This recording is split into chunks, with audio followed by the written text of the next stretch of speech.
Some people love it, other people loathe it, but I'm guessing you're here because you want rid of it. Am I right? Vocal fry has some cultural significance, and it's been adopted by some accents and dialects, which has made it a bit of a trend in some parts of the world, but in others it's completely hated. Let's look at exactly what vocal fry is. Our voice is powered by the air we breathe, using the diaphragm, intercostal muscles, and a variety of other supporting muscles. To create sound, we then use those muscles to power the air through our larynx, inside which is housed our vocal folds, aka vocal cords. Air can pass through this area as fast as we power it, but it only vibrates the vocal folds as much as we choose, although that action is often unconscious or automated. And from a young age, our body usually learns, through parrot fashion, copying others, how to speak and how to use these parts of our body. Let's just test this out. Try and do a silent sigh. See, the vocal folds are wide open and the air rushes out. So you couldn't do a long sigh. Well, you could, but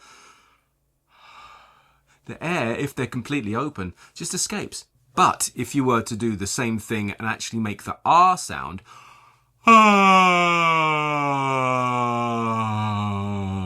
I can go for a lot longer because the vocal folds are actually stopping the air from going through so fast, and the vibration is what's making the sound itself. It's then resonated through the rest of our head and nose, but that's essentially what's happening. You can make the R sound and hold your nose. You could even do it and close your mouth. You could even do it both. You won't go farther because there's nowhere for the air to escape, therefore the resonance will eventually stop. Now, if you continue to make that R sound, but didn't close your vocal folds enough, what you could do is go from the completely silent sigh and then move into the R sound as you go through. And because it's coming through at a fast enough rate, you can hear quite a clean ah sound. But if you were to slow it down and didn't use much air,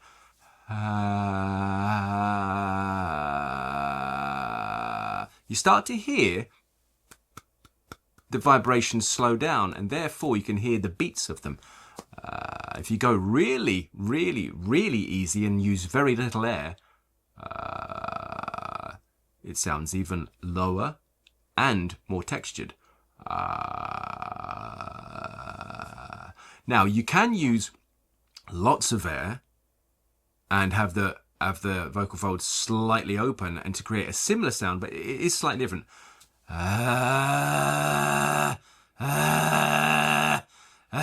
Because that starts to actually hit the false chords, which are above, and this is how a lot of people will make rock singers will create sound. Hey, hey. But vocal fry itself is usually when the vocal folds are just not getting enough air, and we sit down on them, and we sit down here and don't really put any effort in. Before we continue, I must ask you to hit like, because that's going to help the algorithm find me and me find you and more people like you. If you really like this, comment, say hi. It's really nice when people get in touch and say thank you, or ask me a question, or give me an idea for a video. I will respond. I always do, because I'm good like that. Anyway, on with the video. So it can be really a combination of the vocal folds not coming together quite enough and also not having enough air going through them. And if you've gotten in the habit of doing this, or you know someone who has, it's likely that they've just developed a way of speaking that they can feel the vibration, therefore it feels like speaking, it feels that they're comfortable. And there may be many reasons as well that people would adopt this.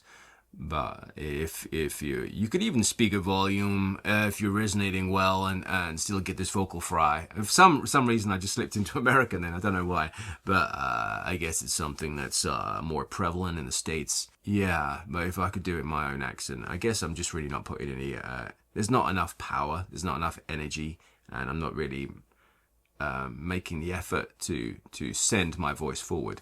There's a few things going on here. Of course, if you've gotten in the habit of this, it just feels normal. But if you're trying to change it, you just have to find a new normal, and that's going to feel a bit different, so be warned. That said, it's not abnormal, it's just not optimal. The best first step to re-energizing your voice and reducing vocal fry is to learn more about the power source.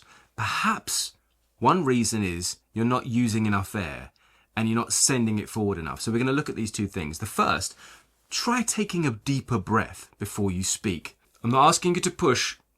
I'm just asking you to take in more before you speak.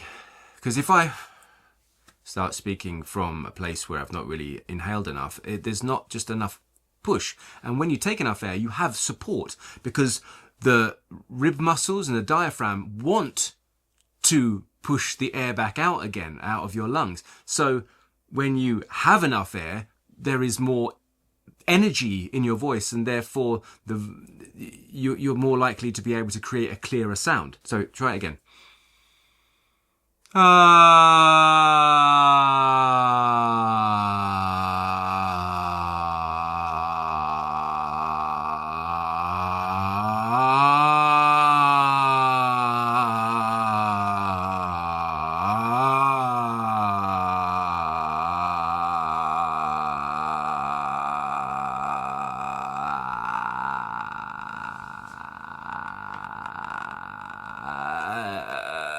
You see, as I got to the end there, you can hear the texture. It slows down because there's less energy and less movement of the vocal folds. This also can make people's voice sounds lower. And that could also be a reason why people have adopted it, is because they like the sound of their voice being deeper. And there's some cultural reasons to that. There's a tiny bit of evidence suggesting that people like deeper voices, but nothing conclusive and nothing for everyone. So I've read the studies and I'm going to make a video on that soon. So we're not pushing, we're just taking more air to begin with.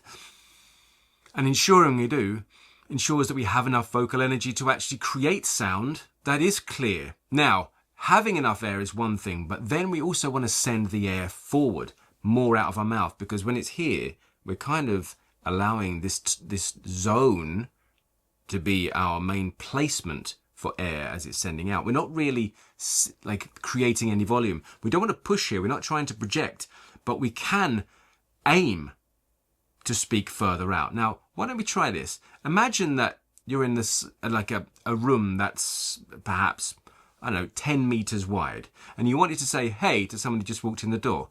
Hey! You just naturally raise your voice, right? And when you raise your voice, it's harder to have vocal fry. Now, imagine that person has come into the room. They're a bit closer. They're on the other side of a table from you. Hey. You can still make it clear, right? Because they're not really close to you. If they get here, for example, in your face, hey. There, vocal fry starts to seem normal, right? It seems like the appropriate place to reduce the volume of your voice, and that will actually bring it down. Therefore, less energy, more likely to have vocal fry. Now, if you were trying to keep it a secret and you really wanted to keep it to yourself, hey, hey, hey. It's a nice way to connect how your voice can be, well, clearer, also louder, but it's more about the intention than it really is the volume. And I don't want you to sort of start learning projection, because unless you're on week 6, I believe it is, on my 8-week course, you've likely not built up a solid foundation to get you to somewhere where you can project more safely. If you're interested in that, by the way, you can check out the first week for free of my 8-week course on breath, and that if you're someone with vocal fry, this might be useful to you, because then you can learn how to take more powerful breath to support your voice. But by saying this, hey, you are putting more energy in. And that's what we want. So by taking a deeper breath before we speak, and then perhaps thinking that the person we're talking to is a little bit further away than what we're used to, this might make your voice go up, but that happens anyway when the vocal folds start to speed up. Since we've got this, hey, hey, hey, hey, now we can try this. Someone's even further away, and we're gonna bring it down from there back into vocal fry like this. Hey!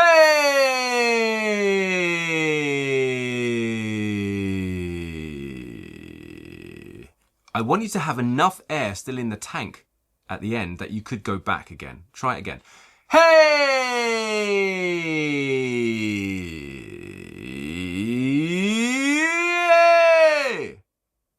Try that, because what I want you to experience is the fact that you can keep the voice forward, present and clear either way, and it's generally because of how much air you got in the tank. Hey! And one final little trick that might help you with this is to have a little bit of a smile. somewhere between a smile and a kiss, like you're just about to purse, but you're actually kind of happy about it. Moving these muscles actually does something for your voice, and it helps the placement of your larynx to support the effect you're trying to get, which is to have the vocal folds tighter together. Hey, so maybe just with a bit more of a smile and sending the air forward to someone who's sitting a bit further away than they perhaps are, you won't be shouting at them, but you will be speaking more clearly. Play with it. Have fun with it. Don't take it too seriously, but do try this on your own before you get in front of someone in case you do have a loud voice and start shouting in their face. Look, as I said before, everything begins with the breath, and you can take the first week of my 8-week course, which is all on breath, the first week, for free. So just sign up on my website at vocabilities.com. I'll see you there. If you find this video useful, please hit the like, send me a comment, and share it with someone who can get some value from there. I'm Darren McStay. This is Improve Your Voice. And until the next time, look after your voice. Look after your voice! Yes! Yes, thank you! Goodbye! I have so many tales to tell, and up till now I've been telling them real badly, so